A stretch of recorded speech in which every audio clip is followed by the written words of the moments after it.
In this video, we're going to discuss getting front run with your trades. We're not going to spend too much time on it because, again, it's not something you need to dwell on or worry about. You just need to basically understand the concept and understand what warnings you might see on some of these platforms. Using same example. So the price right now is 5 sol and we're looking to buy. Let's say we're an idiot when it comes to meme coins. We're somebody completely new. We have no clue. We didn't watch Sajad's training at all. And our transaction is not going through, so we mess about with this slippage thing we've never heard of before, and we set it at 20% because why not? And believe me, this does happen. I've seen famous trades where people have been front run for literally millions. No joke. So this is how it works. Let's say we set it at 20%. What that basically means is that if this price is 5 right now, I'm willing to pay 6 for it. I'm willing to pay 20% more. It's a slippage tolerance. So I'm willing to pay 6 Solana for something that costs 5 at the moment. The market value is 5. Now, some smart people out there, not that smart nowadays because a lot of people are doing it.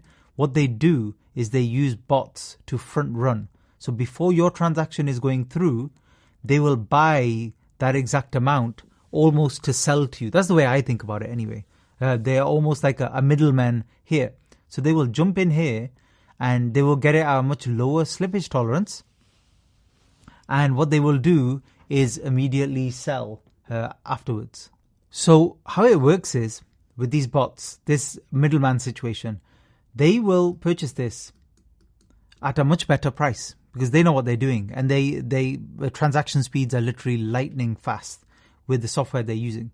So they might buy it for 5.02 or 5.03 live, as your transaction with 20% slippage is now going through.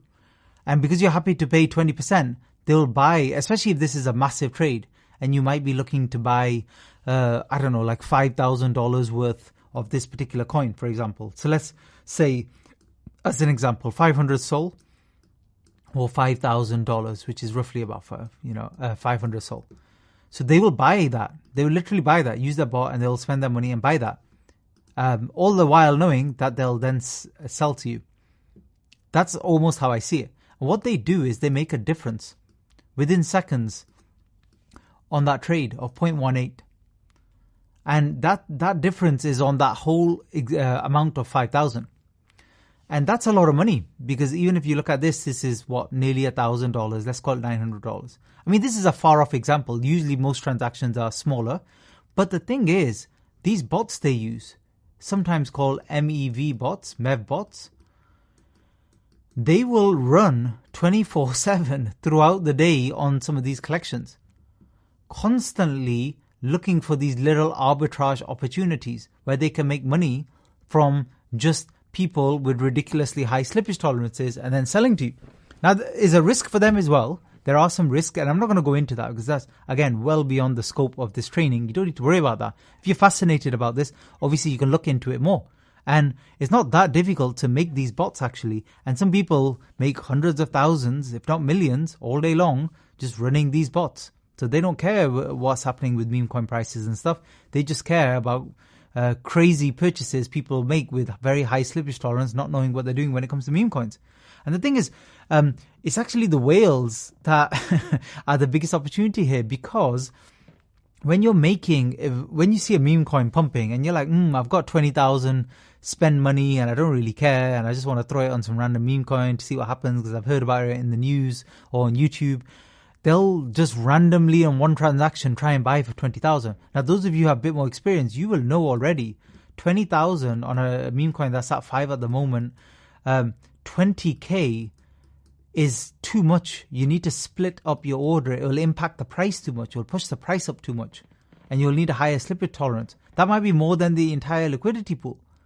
Better split this into $500 purchases or less.